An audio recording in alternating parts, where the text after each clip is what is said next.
આમથી આવતા આમ ચોંચ મારી દે, રાવણ આમ જોતા આમથી આમ ચોંચ મારી દે. અને પેલો રાવણનો ક્રોધ હટ્યો ને મયાનમાંની તલવાર ખેંચીને કાઢી. બોલ, એક જટાયુને મારી તો આકાશમાં ફેંકડા ફેંકડા લે. અરે તને યારું આપણે બાપુ રામ અવતારમાં મહિલા મોરચો નહોતો, નકર હું સુરપંખા નાક કાપીએ કાંઈ. તરત મહિલા મોરચો આખો ઉપાડો લે, અમારા નાક કાન કપાઈ છે, સરકાર કા ધ્યાન નથી દેતી. તેથી મહિલા મોરચો નહોતો. મહિલા મોરચો 5,500 વર્ષ પહેલા આખા ગામની બાયું ભેગ્યું થયું. બેનો માફ કરજો, કોઈ આવા ભાષણ કરતા હોય, ઘણી બહેનો મેં સાંભળ્યું છે બહુ ભણેલા હોય ને, એટલે કે અમે જે ભાષણો કરતા હોય, સીતાવનમાં બાળક જણી શકે, આજની કન્યા નહીં. મારી માવું માફ કરજો, એને જંગલમાં દીકરા જણ્યા ને એટલે હજી હજારો વર્ષ વયા ગયા તો એની કથાઓ સાંભળવી પડે. જેને સહન કર્યું છે ને એનું કાંઈક આવે. 2 દીકરીઓ કોલેજમાં બહાર નીકળીને વાતો કરતી જતી હતી. એ કે તે રામાયણ કરે વાંચી કે નહીં? કે સાંભળે છે ઘણી વાર. કે તો પ્રસંગો એકચ્યુઅલી તને ખબર જ હશે ને? એટલે ખબર તો હોય જ ને, રામાયણના પ્રસંગની કોને ખબર ના હોય? એ કે જોયું સીતાજી સાથે સાથે ગયા યાર, વનવાસ તો રામને હતું, સીતા ખોટી ગઈ યાર. એ કે હું હોય તો જાવ જ નહીં લે, પણ તું ક્યાં જનકની દીકરી છે, હું તો જાવ જ નહીં. તો ઓલી બીજું કે સારું થયું વહી ગઈ તે. કે કેમ? એ કે ઘરમાં 3 સાસુ હોય એની કરતા તો જંગલમાં સારું. લે આવા દાખલા બેહાડ્યા.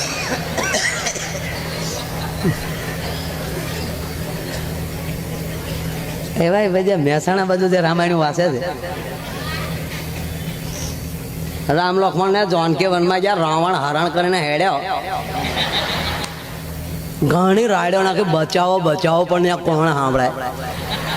પેલો જટાયુ જોઈ ગયો કે કોઈક રાડું તો નાખે જ છે, દુબળી કઈ ઓરત જેવું છે, અને ઓળખી ગયો તો માં જાનકી છે. અને પછી જે રાવણની સામે જે પેલો લડ્યો, આમથી આવતા આમ ચોંચ મારી દે, રાવણ આમ જોતા આમથી આમ ચોંચ મારી દે.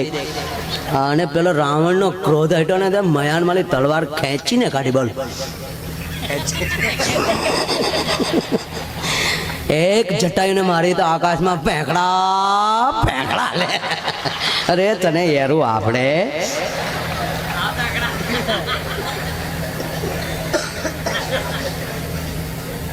એટલે મારી માતાઓ કહું, ઘણા બહેનો ભાષણ કરતા હોય ત્યારે દયા આવે કે આ સંસ્કાર કોને આપ્યા? આપી સાંભળ્યા છે. અમારે પુરુષની સમાવડી થવું છે, આવું બોલે છે. માફ કરજો, એ પુરુષની સમોવડી થવું શબ્દ કાઢે છે ત્યારે એનું લેવલ ઘટાડે છે. સાહેબ, આ દેશની જગદંબાનું કોઈ લેવલ નથી, સમોવડું આનું કોઈ ન થઈ શકે. પુરુષની તેવડ નથી કે સ્ત્રીને સમોવડો થઈ શકે. એ ધરાવીને ધારના નીપજે, કુડવીને માળું ન હોય, જેસલ જખરા નીપજે જેની માં હોતલ હોય. હારા દીકરા હારી માં હોય તો મળે છે. એનો કાલ હવાનો હું તમને દાખલો આપું. જેતપુર સાપરાજ વાળા એવા દાનવીર હતા ઈશ્વર બાબુ, કે એ હવા પર દી ચડે અને કોઈ પણ માણસ આવીને જે માગે એ આપવાનું. અને એમાં ઘટના બાપુ એવી ઘટી એકવાર કે એક ચારણ જેદી આવે છે અને ચારણે બિરદાવલી કરીને સાપરાજના મોઢામાં શબ્દ નીકળ્યો, કવિરાજ માગી લ્યો. આ સંસ્કારની છે, હું કેવાય એ વાત માટે કરું છું. આ છે માગી લ્યો કવિરાજ. કે મહારાજ વચન માગ્યા પછી ના તો નહીં પડે ને? અરે કે કવિરાજ મોઢામાં શબ્દ નીકળ્યો, માગી લ્યો. માગી માગીને વધી વધીને એવું લાગશે મારું રાજ અને કદાચ કાં મારો પ્રાણ માગશો, આનાથી તો મારથી ઊંચું શું માગી લ્યો? કે ના, એનાથી અઘરું માગવું છે. તો કવિરાજ સાંભળી લ્યો કે આવો દાતાર તમને બીજી વાર નહીં મળે, પણ એક પ્રાર્થના કરીને કહું કે મારી પાસે હોય એ વસ્તુ માગજો, કે તારી પાસે છે એ જ માગવું છે. કે તો માગી લ્યો. કે તારો બાપ એફલ વાળો જોવે. બાપ બેઠેલો કચેરીમાં જ બેઠેલા પિતાજી નજર કરી છે, ઈશારો થઈ ગયો કે બોલે બદલાય નહીં. આપણે સાપરાજ વાળા ઉભા થયા, બાપનું બાવડું પકડ્યું, ચારણના હાથમાં આપી દીધું, લ્યો કવિરાજ. પણ હવે થોડાક દી મહેમાન ગતિ કરો, થોડુંક રોકાણ. અને પછી એક દિવસ એવો આવ્યો કે નીકળવાનું થયું. ચારણની સાથે એભલવાળા નીકળ્યા છે, બે પાસે ઘોડા છે, અંતરિયાળ પોગે છે ને એમાં એક વડલો, વડલાની બાજુમાં નદી, વડલાની વડવાએ ઘોડા બાંધ્યા, નદીમાં હાથ પગ ધોયા, વીરડા કરી પાણી પીધું. અને વીરડામાં થોડુંક ખરલમાં પાણી નાખ્યું, એમાં અમલ નાખ્યો, કહુંબો ઘોળાણો. અને કવિરાજે અને એભલવાળાએ હામ હામાં આંજળી લીધી. અને પછી એભલવાળા બોલ્યા કે કવિરાજ 5 ગામ માગ્યા હોત તો ભૂખ વહી જાત, માગી માગીને મને હું માગ્યું. હવે તો તમારે મારું ધ્યાન રાખવું પડશે. તમારે તો એટલે ને કે એભલવાળા સાપરાવાળા બાપ એભલવાળા મારે હારે છે એટલું જ કહેવરાવા માટે કર્યું ને કે ના એવું નથી કે તો કે મારે તમને મારા પ્રાંતમાં લઈ જવા અને ત્યાં મારે તમને પરણાવવા છે અને સાપરાજ જેવા યુવાનો મારે ત્યાં ઊભા કરવા. દાઢી મેળા ખંડવાળા દરબાર કવિરાજ માફ કરજો, એ નહીં થાય. કેમ કે આ સાપરાજ 6 મહિનાનો હતો, ઘોડિયામાં સૂતા હતા અને એમાં ધૂળેટી આવી. ધૂળેટીનું ટાણું હતું, આખું જગત હોલીએ રમતું, ધૂળેટીથી રમતું હતું. હું યુવાન હતો પણ રાજમહેલમાં ગયો અને સ્વયંખંડમાં જઈ અને ઠકરાણાને જોયા એટલે મને રંગે રમવાની થોડીક અંદરથી ઈચ્છા થઈ એટલે ખાલી હાથમાં રંગની અંજળી લીધી અને 2 અંદર આંગળી બોળી અને ઠકરાણા ઉપર આમ જે નાખવા ગયો અને ઠકરાણાના મોઢામાં શબ્દ નીકળ્યો કે હા દરબાર દીકરો જાગે છે. અમારી યાદ જવો તો કે દરબાર દીકરો જાગે છે, પણ આલી મોઢામાં શબ્દ છૂટવો ત્યાં તો રંગ પડી ગયો માથે અને આ જ્યાં ઠકરાણા ઉપર રંગ પડવો કવિરાજ અને દીકરાએ જોયું આવી ગયું અને દીકરો ઘોડિયામાં ઊંધો થઈ ગયો હતો અને ઠકરાણા જોઈ ગયા કે હાય હાય હાય હાય, એક 6 મહિનાના દીકરાને આપણી અદબ કરવી પડે એવી આ ચકલાઈ થઈ જાય. આ દીકરો જવાન થાય પછી મોઢું હું દેખાડવું? એ જોગમાં આ જીભ કરડીને મરી ગઈ છે. આવી બાઈ અહીંયા મળશે ખરી કે એ ન મળે? તક તો સાપરાજ ન મળે. સાહેબ આજે ભક્તિ કરો છો, આવી કથાઓ કરો છો, આવા દાતાર થાવ છો એનું કારણ કે આ માવું એમ કહેવાય કોઠામાં હાચવા હશે ને તેથી સંસ્કાર પાયા હશે સાહેબ, એટલે આ બધું થાય છે. એટલે મહત્વ વાત એ છે કે આ દેશની જગદંબા મહાન છે. એક જગ્યાએ આવું મેં લાડ ઘડી હકાર્યું, જગદંબા મહાન, જગદંબા મહાન. એક જણો ઓડિયન્સમાંથી ઉભો છે, મને કે ભાઈ હજ થયો પૂરું કરો ભાઈ. અને મેં કીધું શું થયું? મને કે ભાઈ હવે તમારા પ્રોગ્રામ આનંદ કરવા આવીએ. બાર આવો કરી કાલો માંડીને વાત કરું નકર મારો મને આખો ભરાઈ ગયો. અરે મેં કીધું પ્રોગ્રામ ચાલુ, મને કે પગે લાગો ઘડીક બહાર આવો. તમે આવડે કીધું ઘડીક તમે વગાડો તો હું પાછળ જાતો હોઉં, નહીં આવડો બોલવાઈ જાય. હું ગયો પાછળ, ઝટકે શું છે? ભલે કે આવું ન કરાય બાય બાય, માઇન્ડ ભૂલ્યા હોય તો અહીંયા ચડાવો તમે. એટલે મને શું થયું કે આ બેટી બચાવો અભિયાનમાં રહી ગયો લાગે. અને મેં કીધું કેમ લગ્ન બાકી છે? કેટલા વર્ષ થયા? મને કે 45 46 હાલે, રનિંગ 46. મેં કે તો પછી શું છે? હજી કઈ નાની જ ઉંમર કહેવાય, હજી થઈ જાય સંબંધ. અરે તું સંબંધ થઈ જાય 20 વર્ષ થઈ ગયા લગ્ન છે તો પછી આમ લેર કરે? મને કે હું લેર કરે? માયાભાઈ કહેવાય, બાકી કોઈ કહેતા નથી. હું તમને કહી દઉં છું, બધાનું આમ જ હાલે છે. અરે મેં કીધું હોય જગત ટેસડા કરે, મને કે હું ટેસડા કરે? મરી ગયો હું તો વળ ખાઈ ગયો ભાઈ. કોને ખબર ક્યાં સોગડિયામાં ગોરદાદાએ ફેરા ફેરવા જામ્યું નહીં તો જામ્યું જ નહીં માયાભાઈ. અને તેથી રાતના લગન બાપુ, રાતના લગન. પેલો ફેરો ફેર્યો ને લાઈટ ગઈ. હું 3 ફેરા તો ગોરદાદા હારે ફરી ગયો માયાભાઈ.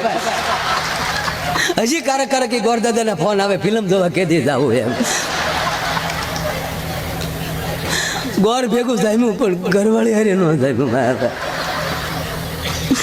કોઈ દી હસી દાંત નથી કાઢ્યા ભાઈ. જ્યારે જાય ત્યારે મોગો ચડાવીને જ બેઠી હોય. અને રસોઈ તો આવડતી જ નથી, ગોળ રોટલી તો કોઈ દી થઈ જ નહીં. કાયમ હાચમનો સાંધો માયાભાઈ, કાયમ હાચમ. કોઈ દી પૂનમ નો આવે માયાભાઈ. રોટલી વણતા જે દેશને યાદ કરે એનો જ નકશો થઈ જાય. અને શાક તો એવું બનાવે જાણે મીઠાના શાકમાં રીંગણા તરતા હોય. અને દાળ તો એવી બનાવે જાણે એડિયું પીતા હોય. હું રોવા મળ્યો ઘરે. ભૂપત વાહે આવ્યો, મને કે તમે તો આવો. મને ઘરે મેં કીધું જોતા ભૂપતિ રોવા મળ્યો, કારણ કે હવ ને એને હવ ના ચિત્રો દેખાણા હોય. આ માળો કેવો દુઃખી છો. અરે મેં કીધું ભાઈ, મને કે હું ભાઈ હું ખોટું ન બોલું માયાભાઈ. અને ઘરે બોલાતું જ નથી. જે બોલું નહીં, જેમ દિવાલમાં દડો જાય પાછો આવે એમ એનો શબ્દ પાછો આવે. એક દી હું ખીજાઈને બોલ્યો કે હે ઘર તો ન બાંધી એકી રોટલીનો લોટ તો બાંધ. આ તો હામું શીખ્યો, તમે જીવન નથી સુધારી કે આ રીંગણા તો સુધારો. મેં ભાઈ જે બોલી થોડાક જે બોલી. મેં કીધું આ બધી ભૂલ તારી છે. મને કે મારી જ ભૂલ હોય ને મેં લગ્ન કર્યા. મેં કીધું એમ નહીં, ત્યાં દીકરીને કંઈક દારૂ આપી દીધેલો છે, એ મૂંઝાઈ ગઈ. મેં કીધું કોઈ દી દાંત નથી કાઢે? મને કે બિલકુલ નહીં, કોઈ દી નહીં. એ તો ઓલું બ્રશ ભાગશાળી હશે તે દાંત જોતું હશે, બાકી મેં તો એને દાંત જ નથી જોયા કોઈ. હા હા, કેવી ઘટના. આ બાવળને કોણ અડે બાપુ? કેવા કાંટા, પણ એ બાવળ જે એના કાંટાને તજી દે છે ને, તો એ જ દાંતણ પર્યુંને પાણી હારે પગી જાય. તમારા કાંટા તજશો ને તો જગત તમને સ્વીકારી લેશે. એટલે આવડા મીડ્યો કોઈ દી દાંત જ નથી. મેં કીધી ભૂલ તારી જ. મેં કીધી દીકરી ને તે કંઈક દારો દીધો, એ મૂળ તારથી ડરી ગયેલી છે. ડર કટાઈ નાખ મગજમાં. કોઈ દી ખીજાણો થતો પહેલે જ દી માયાભાઈ, પહેલે એવું છે. તું ખોટું ન બોલાય ને માયાભાઈ માં ખોટું ન બોલાય. પહેલે જ મને હા, હું લગ્ન પણ લઈને આવ્યો ને માયાભાઈ, હજી કોડી કડે રમતા હતા. કોડી કડે રમીને બહાર આવ્યો ને તમારા બાએ મને હાથ કર્યો ઘૂઘુ. મેં કીધું હા બા. આ રૂમમાં આવ્યો તો બેટા? હું રૂમમાં ગયો. મારા બાઈ એટલું માથે હાથ મૂકીને કીધું જોજો બેટા તારા બાપાની ઘોડે હાવ દબાઈ ન જાતો. એટલે મેં એક જ વાર ડારો દીધો, રચોઈ હારી થવી જોઈએ. મારા ઘરની તને ખબર નહીં હોય, કોઈ હાલું બલબલ નહીં તલવાનું. શાંતિથી રચોઈ ટાઈમે થઈ જવી જોવે. આ ઘૂઘુ બોલે છે બસ એટલું જ બોલ્યો તો ઘૂઘુ બોલ્યો તેદું હાવ ઘૂઘુ થઈ ગયો. હાવ મેં કીધું જો બસ એ ડર બેટા તને મેં મગજમાં ગળી ગયો. બેનને દીકરીને એ રસોઈ કરવા બે એટલે એને એમ થાય કરે રે મારથી રસોઈ હારી થાય કેમ. એ ડરમાં બધું બગડે. એ ડર મગજમાં કટાવી નાખે. મને કે એ કેમ કટાય? વખાણ કરો. જેવી રસોઈ હોય વખાણ કરવાની. 3-4 દી તો વખાણ કરે એટલે મેં કીધું બધું રેડી થઈ જાય. મેં કીધું 3-4 દી હું મહિનો વખાણ કરીએ 20 વર્ષ કાઢી નાખે તો મહિનો ક્યાંય લેવા હું વાંધો. અને ગયો ઘેર્યો પણ કંપની ફોલ્ડ હોય ને કાકા કારીગરથી રિપેર ન થાય. આ ગયો ઘેર્યો જમવા બેઠો, રોટલીનું બટકું ભાંગ્યું, શાકમાં બળીને મોઢા મૂકીને કે વાહ રોટલી વાહ શાક. દાળનો ઘૂંટડો પીર્યો, વાહ દાળ. ગીત મીડ્યો ગાવા, દે દે દાળ દે દાળ દે. એક વાર, બીજી વાર ને ત્રીજી વાર બોલ્યો વાહ રોટલી વાહ શાક. હા એની ઘરવાળીએ મોં ઉપર છેડો લખ્યો વાહ રોટલી વાહ શાક. લગ્ન છે 20 વર્ષ છે, કોઈ દી નો કીધું વાહ રોટલી વાહ શાક. અને આજ મારી તબિયત ખરાબ હતી ને બાજુવાળી શિબલી એ રાખ્યો હતો કે વાહ રોટલી. આ ભોમાલી ભાલા ઉભા થાય તમે શું કરજો સાહેબ? ઝૂંપડી માલી અવાજ આવ્યો. નંદરાય બહાર નીકળીને કહે છે વસુદેવ અહીં ભાઈ આવો. ટોપલા માલી કૃષ્ણને ઉઠાવીને જશોદાના ખોળામાં મૂકી દીધો. જશોદાના ખોળામાં રમતી દીકરીને કુંડલામાં મૂકી દીધી. જો વસુદેવ આને લેતા જાઓ. નંદરાય હા લેતા જવાનો. કે પ્રભાતના પહોરમાં તમારું 8મું સંતાન કંસ માગશે તો તમે શું આપશો? તેથી વસુદેવ રડી પડ્યો, નંદ તારો ઉપકાર ભૂલીશ નહીં. પણ નાની દીકરી જશે નહીં, દીકરી હશે તો એ મારી નાખશે. અને તેથી નંદરાય એટલું બોલ્યા હતા કે મારી દીકરીને મન મારી નાખે. જો તારો દીકરો બચી જતો હોય તો લેતો જા લેશે. અને એ કૃષ્ણ જેથી ગોકુળમાં મોટા થયા, જગત આખાને જે મોટા કરતો હોય એને પોતાને વધતા હું વાર લાગે? દીએ વધે નહીં એટલો રાચે વધે. પછી તો ગોઠણિયા ફેર બીડો હાલવા, પછી તો ભીત પકડીને, પછી તો મારો બાપ હાવ છૂટા પઠ્યો. 3 વર્ષનો થયો ને તો ગોકુળને ચક્રાવે નાખી દીધો. કોઈના મહી ઢોળી નાખે, કોઈના માખણ લઈ લે. ઠપકા ઉપર ઠપકા મળ્યા કર્યા. માં જશોદા વ્યાકુળ બહુ કર્યા લાલાએ. પણ જશોદામાં કારણ કે ઓળખે છે. મોઢામાં માટી નાખી ત્યારે માં જશોદા ઓળખી ગયા હતા મોઢામાં કા કોણ છે. એટલે પક્ષ કૃષ્ણનો લેયો.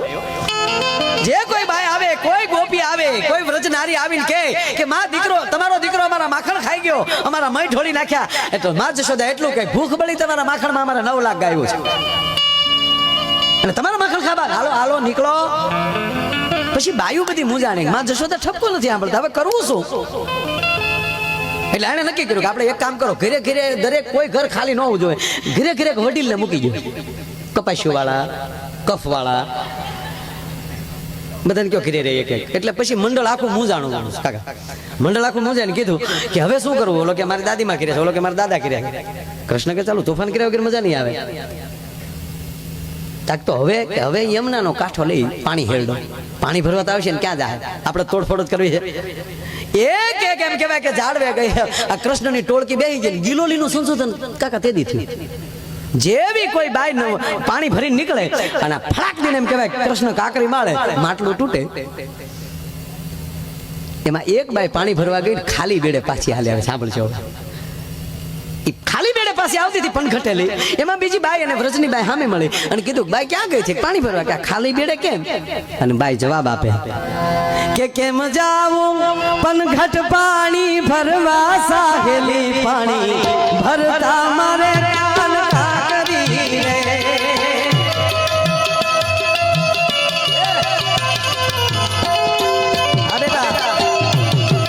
અમારા તબલામાં સંગત આપે છે, નાની ઉંમર છે, તબલા જે વગાડે છે હજી મૂછનો દોરો નથી ફૂટ્યો.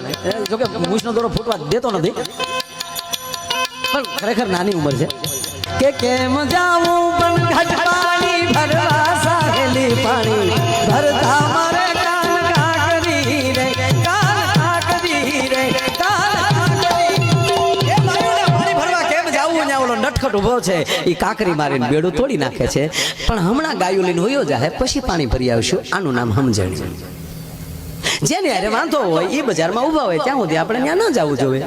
કાકડી વ્યા જાય પછી જાય. પણ આપણા મીટર નોખા છે, આપણે ક્યાં એના બાપથી ફાટી પડી તો ટકા રંગો જાઓ.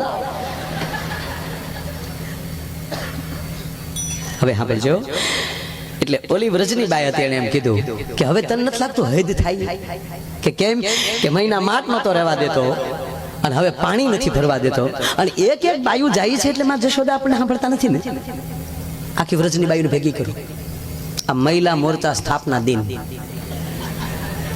વ્રજની બાયુ નક્કી કર્યું કે એક એક બાયુ આપણે ઠપકો દેવા જાય છે ને એટલે માં નથી સાંભળતા. આવા બધું ભેગું થાય, હાથ પડી ગયો ભાઈ. આખા વ્રજની બાયુ એમ કહેવાય વ્રજની શેરીઓમાં ભેગી થાય અને માં જશોદાના નેહડા બાજુ ડગલા માંડ્યા. 50-60 બાયુ જાતી હતી, બીજી 5-25 બીજી હામી મળીને કીધું એ બાયુ આ ભેગું થવાનું કારણ શું? ક્યાં જાવ છો? અને બાયુએ જવાબ આપ્યો, અમારો રાવત ભગત લખે છે, એજી મારે જાવું છે એ જશોદાની પહેરાવે રે, ખવડાવે તું જ મારે રે.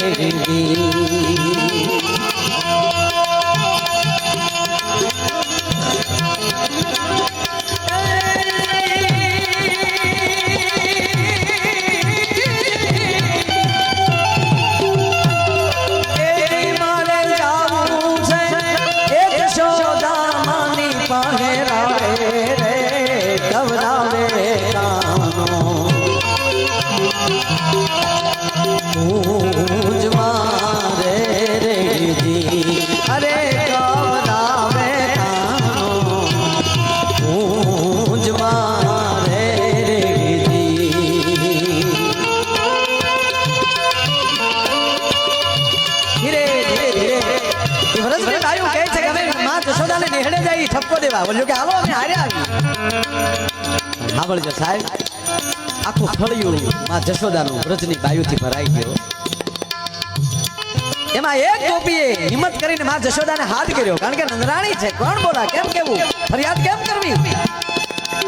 અને એક વ્રજની નારી એટલું બોલી, જશોદામાં, એ જશોદામાં બહાર આવો. માં જશોદામાં પોતાના કામ પડતા મૂકી મોહરીની કોરે આવી, થાંભલીને ટેકો દઈને કીધું, એ બાયુ શું બધું ભેગ્યું થઈને આવ્યું? માં તારો દીકરો હવે અમને હક નથી લેવા દેતો. જશોદા રડી પડ્યો, એ બાયુ મારો હાથ વરેલો દીકરે, હું એવા તમારા કામ કર્યા, એવા શું તોફાન કર્યા? તાજ બધી બાયુને આવવું પડ્યું. સાંભળ માં, તારો દીકરો કેવા તોફાન કરે છે.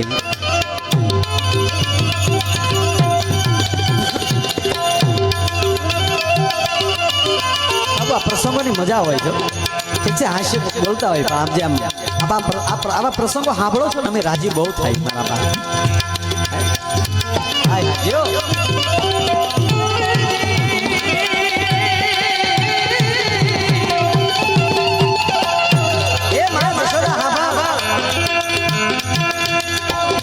મધરાતે આવીને એ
ટાણે આવીને મોરલી વગાડે. આ કોઈ મોરલી વગાડવાનો ટાઈમ છે? માઇન્ડ માઇન્ડ કરી અમારા છોકરા હુવરાયો એટલે જગાડી દે.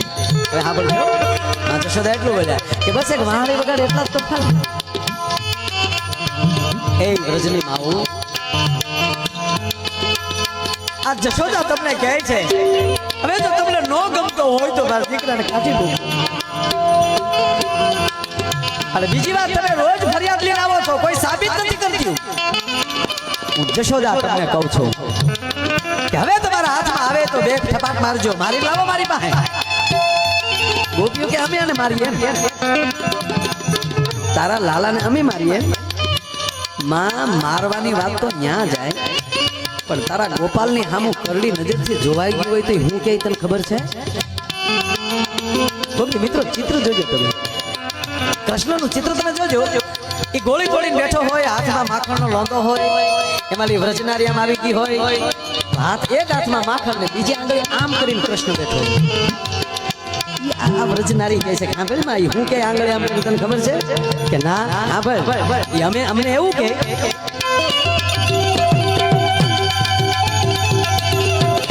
મંતર જાણું છું મારા એ બીક તો બતાવે. મંતર જાણું છું મારા એ બીક તો બતાવે.